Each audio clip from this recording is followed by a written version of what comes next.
Naku, Doc Albert, nakita mo ba 'to? Hmm, Nagva-viral, eh. Sinabi yung pondo ng PhilHealth, eh, ninakaw daw ng gobyerno.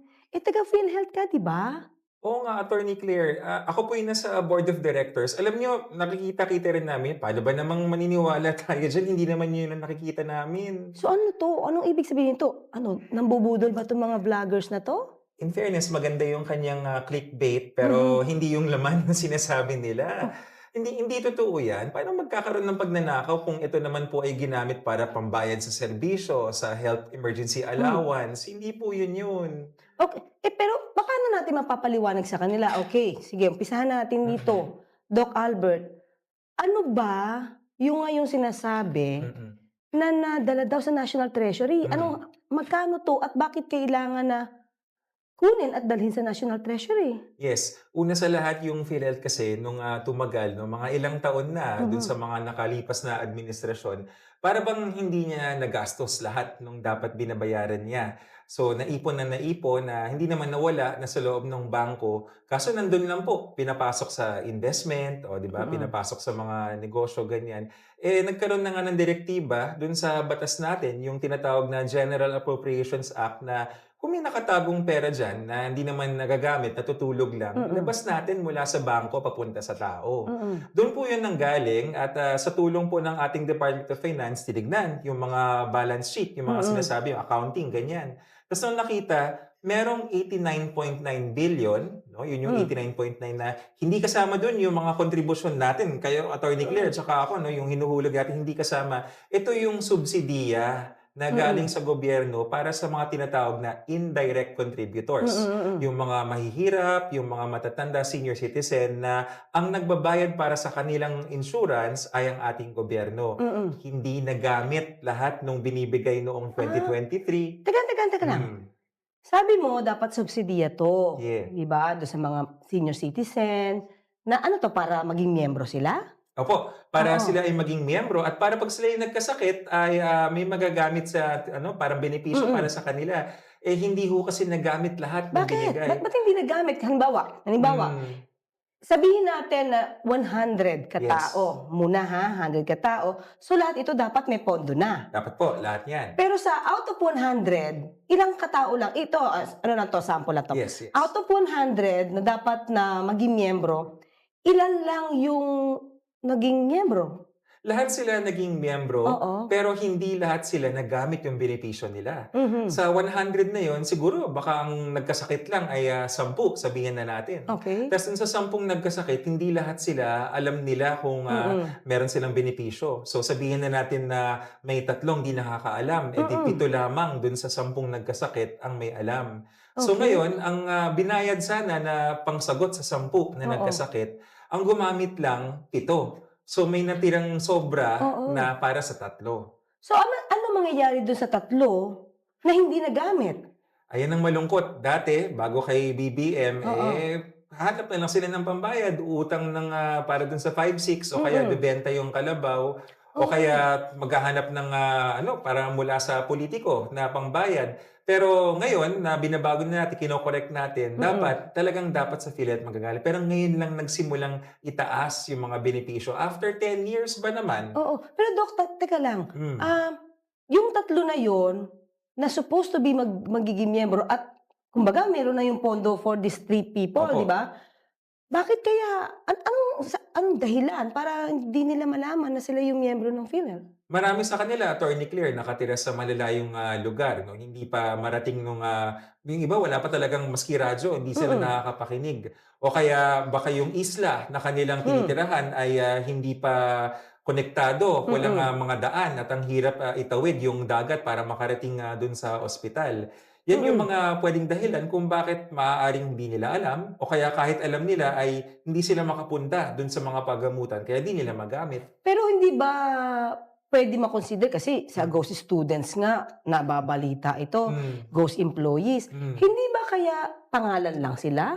nilagay doon? Meron ding mga ganyan, no? So, Oo. nalaman, ang Commission on Audit, no, nung nagbabasa Oo. kami ng mga audit findings, kung di ako nagkakamali, may mga 4,000 na lolo't lola Oo. na yung pala namatay na. Mm. Hindi lang na-update yung database. So, naniningil pa rin yung PhilHealth noon, nababayaran, pero wala na pala, namatay na pala si lolo't lola. Okay, pero kung na-collect ito Mm. ng PhilHealth noon, Yes.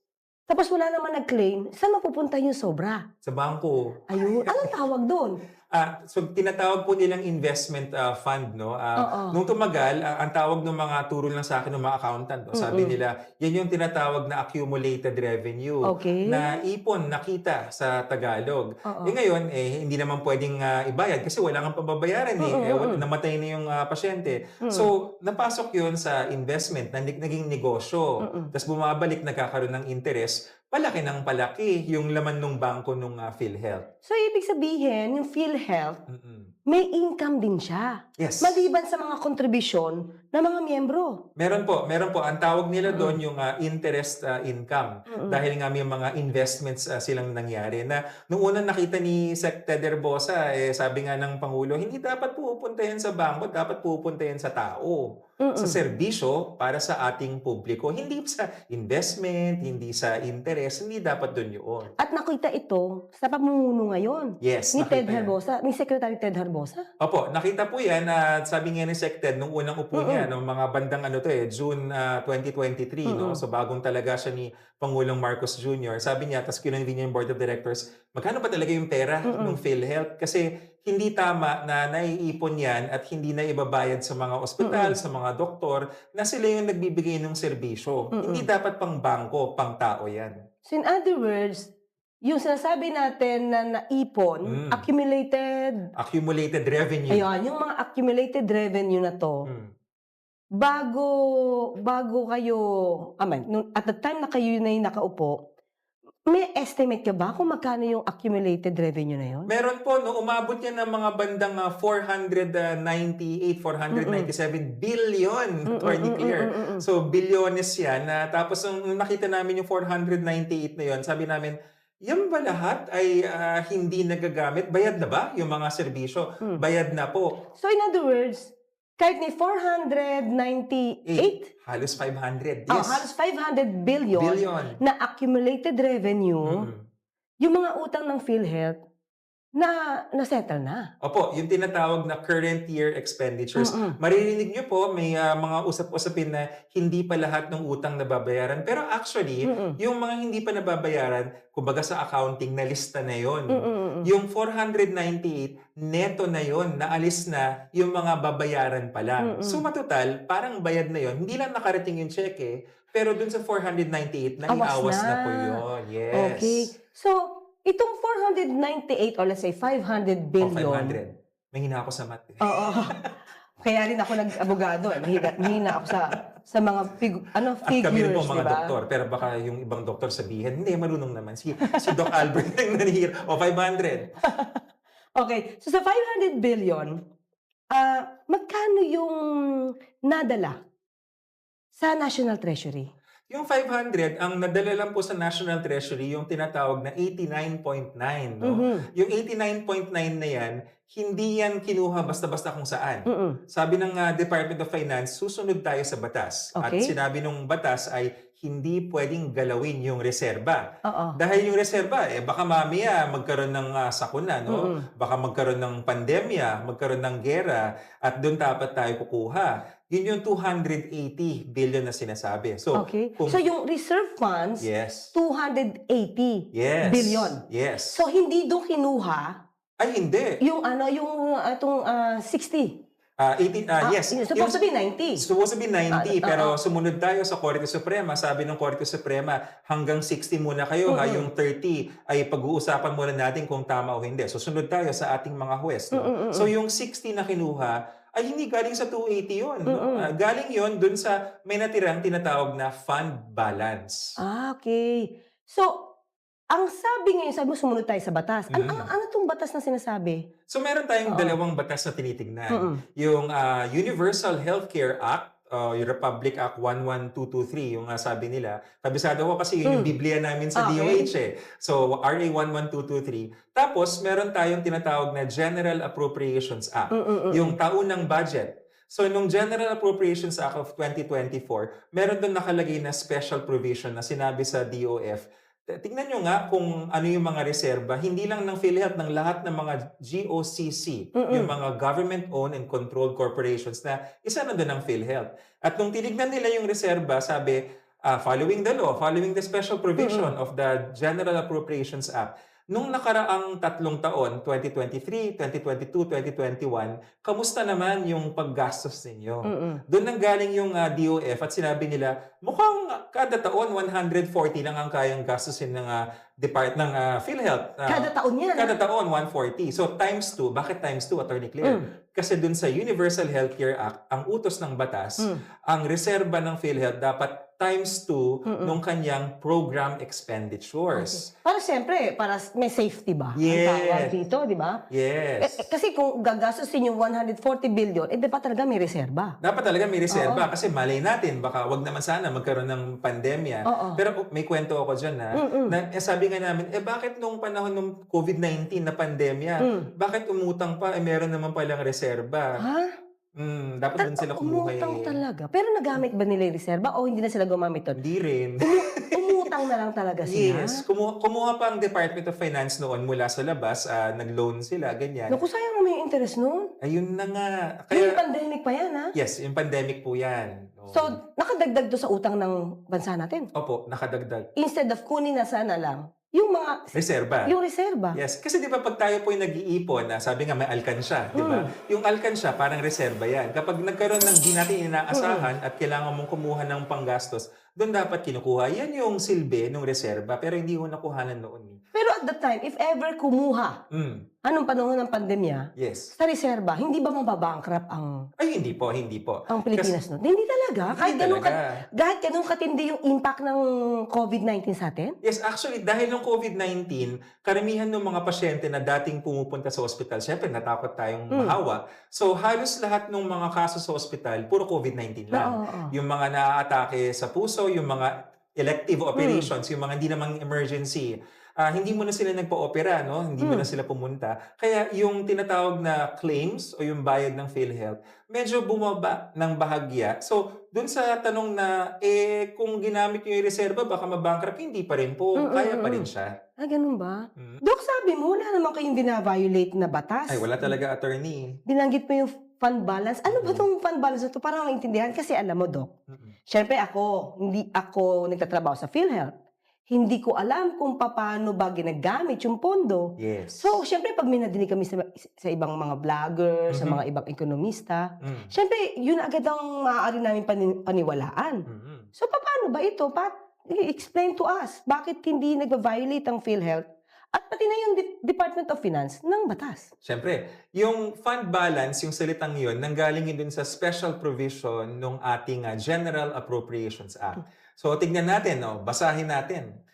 Yung fund balance, ito yun. Fund balance of the government-owned or controlled corporations from any remainder resulting from the review and reduction of their reserve funds to reasonable levels, taking into account the disbursements from prior years. Sinasabi, attorney, nung special provision kung paano natin kukunin or aalamin kung magkano ba ang fund balance. Now, kailangan tignan natin sa mundo kasi yung special provision na yun, para sa lahat ng GOCC yun. Hindi para sa PhilHealth lang. Tignan natin kung paano ba kino-compute ng PhilHealth yung kanyang mga reserba, yung kanyang mga kita. Titingin tayo ngayon sa Section 11 ng Universal Healthcare Act. At pag binasa natin yung Section 11 ng Universal Healthcare Act, may mga makikita tayong termino. Basa ulit tayo, no?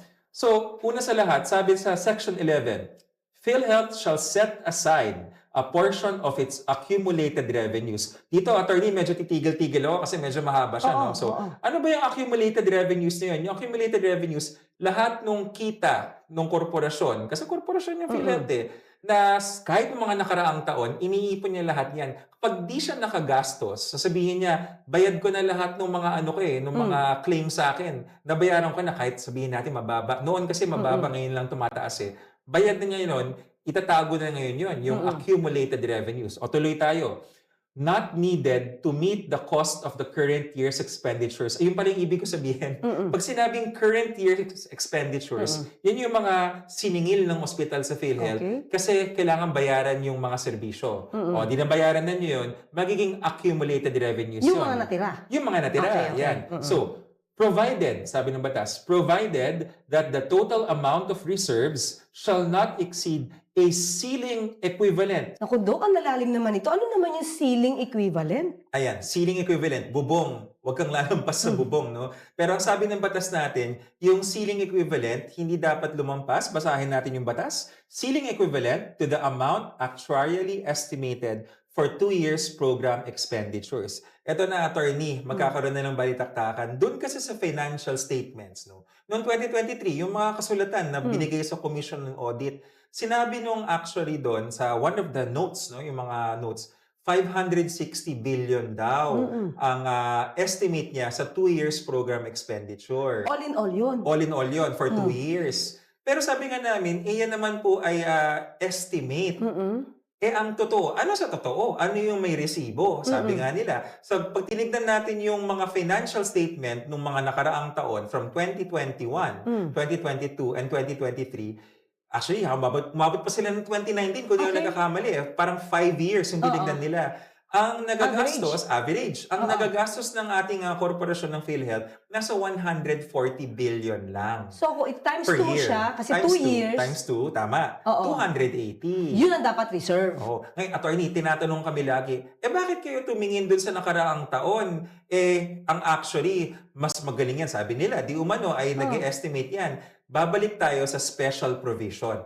Ano yung nakasulat sa special provision? Doon sa special provision, doon sa fund balance, nakikita natin doon na nakalagay din sa fund balance of the government-owned or controlled corporations from any remainder resulting from the review and reduction. Fast forward, sa dulo nakalagay, taking into account the disbursements from prior years. So may basihan. May basihan. Kung bakit yun ang computation. Yes. Tsaka, attorney, balik tayo din sa Section 11 ng Universal Healthcare Act. Ang sinabi lang ng Section 11, amount actuarially estimated. Pero hindi sinabi ng batas kung paano nag-estimate yung actuary. Alam niyo po ba yung actuary, marami silang mga methods, mga paraan para mag-estimate. Minsan gumagamit, hindi ako actually, pero nakukwento lang sa akin na may mga, mga tables, may mga parabang estimates yan. Pero pati yung expenditures, pwede rin nilang gamitin for estimation. Tahimik yung Section 11 dun sa amount actuarially estimated kung paano. Pero yung special provision, napakalinaw, taking into account disbursements from prior years. Yun yung guidelines. Yun yung prior batas. years. Batas yun, hindi yung guidelines. Special batas. provision yun. So in other words, teka lang, natanong nyo ba? Doon sa estimate, yung nag-estimate, kung bakit umabot siya ng 500 plus billion. Nako, Attorney Claire, ha? Nung mga board meeting, hindi tungkol sa 560, pero natatanong namin kung paano mag-estimate yung actuary. Alam nyo, depende talaga sa assumptions yun.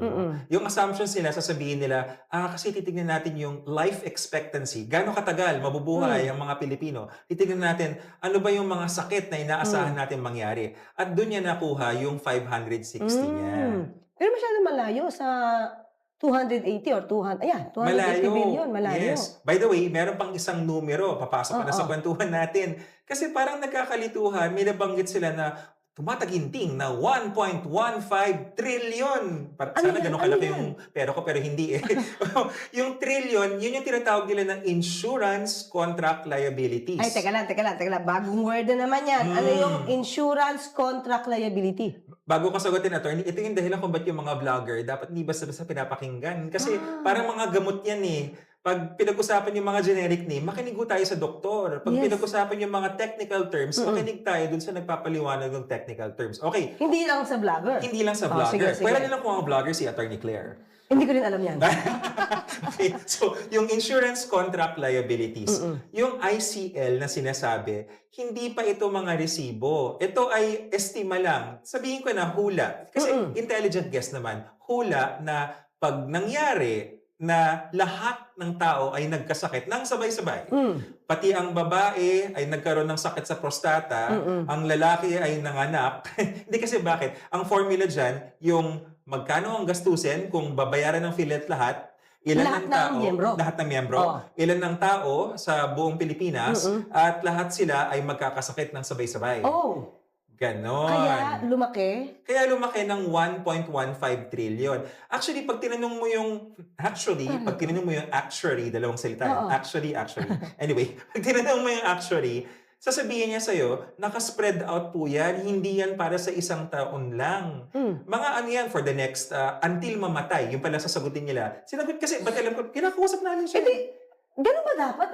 Akala ko ba yearly lang to? Yan ang nagkakalituhan, Attorney Claire. Yung financial statement para sa isang taon lang. Oo. Pero yung ICL na sinasabi, hindi para sa isang taon lang yun. Para sa hanggang mamatay, lahat ng mga miyembro. Kasi ganun yung computation. Pero ang PhilHealth, diba, kahit nga yung pagbabayad mo annual to Correct. So in other words, kahit na may annual insurance or health insurance, yearly to. Yes. So magbabayad ka ulit the following year. Yes, tama yan, Attorney Claire. Ang tawag natin dyan, pay-as-you-go insurance. Medyo termino na naman yun. Alam niyo yung pinaka-konsepto na malapit sa mga Pilipino? Paluwagan. O, pag nagpaluwagan tayo, kunyari, 10 tayo na maghuhulog, di ba? Kada buwan, isa lang ang tumatanggap. Ganun po yung konsepto ng PhilHealth. Lahat tayo paluwagan kasi hindi lahat tayo sabay-sabay magkakasakit. Sa taong ito, maaaring isa lang sa 10 yun yung magkakasakit, si Attorney Claire. Kunyari, may kasama tayong iba dito, no? Pero sa susunod na taon, baka si Doc Albert yung magkasakit. Healthy na ako nun. Healthy ka na nun. Tapos umiikot yun at hindi natin alam kung sino sa atin yung magkakasakit. Yes, pero hindi naman tayo sabay-sabay magkakasakit. Hindi tayo sabay-sabay magkakasakit. Pag nanganak ako, hindi ka naman manganganak. Ay, hindi talaga ako pwede manganak, Attorney Claire. Diba? Kung nagkaroon ng prostata, yung isang lalaki, hindi naman ako magkakaroon ng prostata. Hindi talaga. Dahil hindi na babae ako. Correct. Pero sa computation, dito sa ICL, nagsama-sama. Kaya lumaki, naging trillion. Kaya naging trillion, yes. In fact, sabi nga namin, kausap namin actually, bigyan mo nga kami ng numero na ayusin natin yung assumptions, no? At ibaba natin na pang 2 taon lang. Bakit 2 taon? Kasi sabi ng batas ng Section 11, pang 2 taon lang ang computation. Alam niyo ang computation ng actually dun sa 2-year ICL na sinasabi, nasa mga 105 billion lang. Ang layo! O di, ang dami na natin numero. I-review natin. Kung yari, magic, may lumalabas sa screen, no? Shing! May 1.15 trillion. Shing! May 560. Tapos, shing! May mas mababa pa, 105. Doon sa gitna ng 105 tsaka 560, merong 280. Mabait pa pala yung Board of Directors. Ang sabi ng Board of Directors, wag naman nating ibaba ng sobrang baba na 105. Wag rin naman sobrang taas na 1.15 trillion, kakaiba naman yon. At yung 560, medyo mas mataas pa rin yon. Sabi ng Board of Directors, alinsunod sa batas, nag-set aside siya ng 2-year program expenditures, ayon dun sa Section 11 ng UHC Kasi yun lang naman ang required. Tapos, sumunod rin ang Board of Directors dun sa batas ng GAA, special provision na taking into account expenditures from prior years. At nalaman natin na dati 140 billion per year lang times 2, 280. Yun ang kwento. So, pero bakit sinasabi ngayon, naku, bankrupt na yung PhilHealth? Bakit may ganun? Yung bankrupt kasi, alam nyo, sa akin, di ako accountant. No? Ang dating sa akin ng bangkarote ay wala nang mailabas na pera. Hindi na makabayad. Negative. Negative.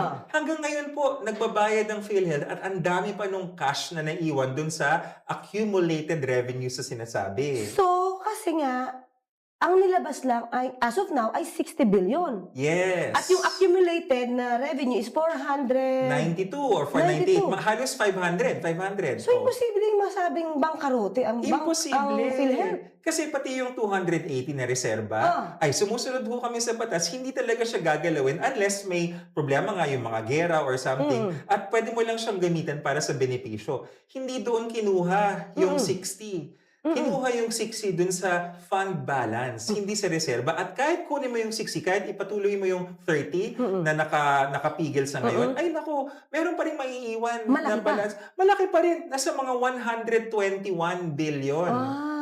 Tapos, by the way, Attorney Claire, hindi naman tumigil yung pagbayad ng mga miyembro. Oo. Naguhulog tayo sa ating Oo. mga sweldo, 'di ba, kinakaltas. At lately Mm. nagkaroon talaga ng benepisyo yung kuya ko diyan. Ay, Malaki siya.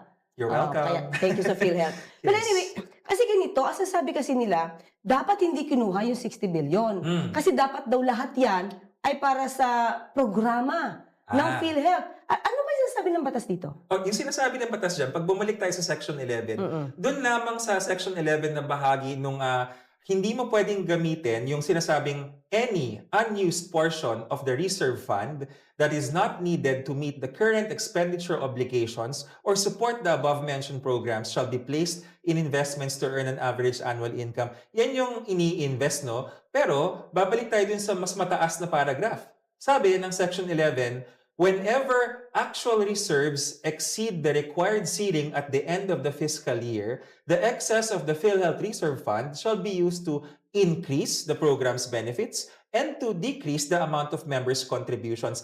Ang mahalaga dito, Attorney Claire, yung sinasabing whenever the actual reserves exceed, lumampas Okay. dun sa required ceiling. Hindi nga siya lumalabas dun sa required ceiling kasi yung dun sa ating reserve fund na 280, kahit idagdag mo dun yung mga 6 billion ba na interest, kasi kumikita rin yun nasa bangko, kumikita, nasa investment, yung 6 billion, yun yung dapat, sabi sa batas, gamitin para tumaas yung benepisyo or pababain yung ating kontribusyon dun sa mga nagbibigay ng contributions. Pero sabi dito, okay, linawin natin to kasi para mas maintindihan ng taong bayan, bakit nyo nga daw kinuha yung 60 billion at Yes. ngayon mukhang nag-aantay pa, kumakaway-kaway yung 30 billion napahinto lang ng Supreme Court. Correct. Ang sabi kasi sa batas, no portion of the reserve fund or income thereof. Yes. So ibig sabihin, income ng reserve fund shall accrue to the general fund of the national government or to any of its agencies or instrumentalities including government-owned or controlled corporations. So ibig sabihin, walang portion ng reserve fund Wala ang talaga. pwede nyo kunin. So, wala ba kayong kinuha reserve fund? Ay, wala po. Hindi yun po. yung nadala sa National Treasury. Hindi po. Yung 280, nandun po yun, nakabakod yun, reserve fund. Tapos yung maliit na kita, maliit pagkumpara sa 280, pero tandaan natin billion to. So, nasa mga 6 billion pesos na kita mula sa 280 billion, hindi po namin gagawin yun. Kasi bawal eh. Tama yung binasa yun sa batas. No portion, no? Sa Tagalog, walang bahagi ng itong nakatago na ito na reserve fund at yung kita ang pwedeng ibalik. Ay, hindi ko yun ang ginalaw. Ang kinuha, yung 60, ay mula dun sa fund balance. Okay. So, in other words, yung accumulated, kasi yung sabi mo, yung nakuha ang 60 billion ay galing sa accumulated revenues. So, walang pagbabawal sa batas Walang na pagbabawal pwedeng kumuha ng talaga. portion doon. Wala po. Napakalino. Binasa natin Oo. yung dalawang batas, no? Yung Section 11 ng Universal Healthcare Act, saka yung special provision ng General Appropriations Act. Talagang susunod tayo sa batas. Saka since ito nga ay naidala na, no, nakuha na, at nasa National Treasury, so imposible na yung Pangulo natin o yung gobyerno nakawin yung pondo na yon. Imposible talaga. Bakit yun yung pinapalutan? Ay, hindi ko alam kung ano bang Baka makukuha. viral. Pwede pa mag-viral din tayo. Viral yung gano'n, Oo. siguro. Ang alam ko kasing viral yung virus na nauubo eh. Pero oo nga, hindi talaga pwedeng manakaw yun. Pero kawawa naman yung ibang kababayan natin kung maniniwala na gano'n na may ninakaw na pondo ng PhilHealth. Siyempre, pag may ninakaw, isipin nila mag-aalsa sila sa ganyan. Ay, nako. Magsisisigaw yan.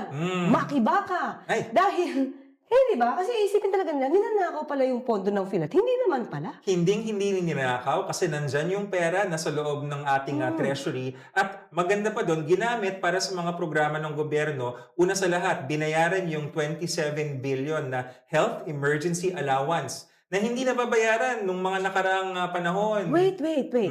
Kasi nung panahon, during pandemic, marami ang nagreklamo. Yes. Tama? Yes. Na hindi sila nabigyan ng pansin, hindi nababayaran. Sabi nga, heya.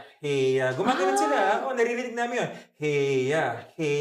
O di sabi ng Pangulong Marcos, natutulog yung pera doon sa PhilHealth. Ano Mm. bang sabi ng batas? Sabi ng ating mga finance experts. Nakita doon sa ating yung binasa natin Mm. sa UHC Act saka sa General Appropriations Act, sumusunod naman tayo sa batas. O, kunin yung natutulog na pondo, ibayad doon sa mga matagal na nagsasabi ng heya, Teka lang, heya. ano ba yung O, heya muna? ay, heya. Yung ating Health Emergency Allowance. Kasi may isa pang batas, nakalimutan ko lang yung numero. May isa pang batas na sinasabi, yung mga nagsilbi dun sa panahon ng pandemya ng Yes. mga health workers, yung mga doktor, nurse, pati yung mga hindi doktor at nurse, basta ikaw ay nagsilbi at may patunay, ay meron kang makukuhang, sabihin na natin, compensation or benepisyo. So in other words, itong pera na sinasabing ninakaw daw ng gobyerno, Nako, hindi. ang nakinabang, itong mga kababayan natin, lalo-lalo na yung hindi nabayaran during the time na may pandemya. Yes, sila. Isa pa lang yun, no? Oh. Meron pa tayong mga natulungan rin kasi merong medical assistance for indigents and financially incapacitated patients. Mahaba siya, pero yung tinatawag na MAIP o yung medical assistance ng Department of Health, meron yung bahagya na binayad doon. Meron din tayong mga Health Facility Enhancement Program. Yung HFEP naman na tinatawag namin, pangtayo ng mga ospital, saka ng mga klinika. Alam mo, may isang batikan na TV show host na nagsabi, dapat magpagawa. Ang PhilHealth kasi, hindi pwedeng magbayad ng Ay, oo nga, PhilHealth. liwanagin mo nga yun. Sige, ang PhilHealth, hindi naman talaga obligasyon nila. Hindi talaga, bawal nga. Oo. Bawal. Pag tinignan niyo yung Attorney Claire, yung batas ng PhilHealth, hindi pwedeng magpondo ang PhilHealth ng panggawa ng ospital. So, kumbaga, from PhilHealth, diretsong pagpapagawa. Hindi pwede yun. Hindi pwede. From PhilHealth, bibili, kunyari, PhilHealth, baka naman, bili ka ng x-ray o kaya bili ka ng CT scan. Bawal po yun. Dapat maintindihan natin yun. Ayun na nga. So, hindi PhilHealth ang pambayad na pambili ng equipment. Ang nagbabayad po dyan sa sistema ng budget natin, Department of Health.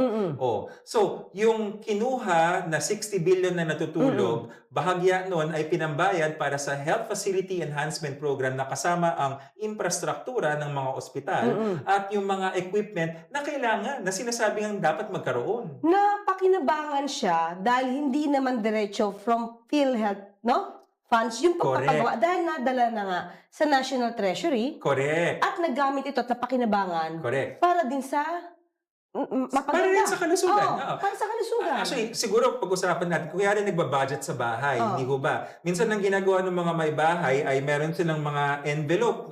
Itong envelope na to, pamalengke. Itong envelope na to, pangkumpuni ng bubong.